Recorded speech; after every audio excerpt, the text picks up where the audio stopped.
মাঝে মাঝে আল্লাহ আমাদেরকে দুঃখ কষ্ট দিয়ে পরীক্ষা করতে চান, এগুলো আমাদের জন্য খারাপ নয়।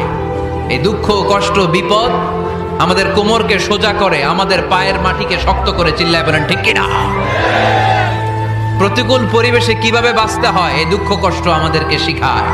এজন্য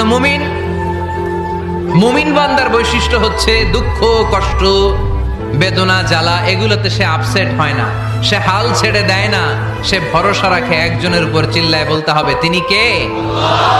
কারণ মুমিন জানে রাত্রি যত গভীর হয় অন্ধকার তমানিসা ভেদ করে সুবহে সাদিক হয়।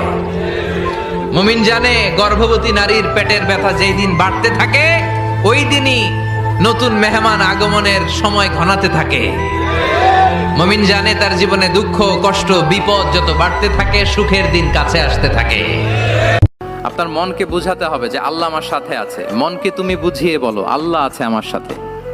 এই বাক্যটা মুখস্থ করা যাবে? মনকে তুমি বুঝিয়ে বলো আল্লাহ আছেন আমার সাথে।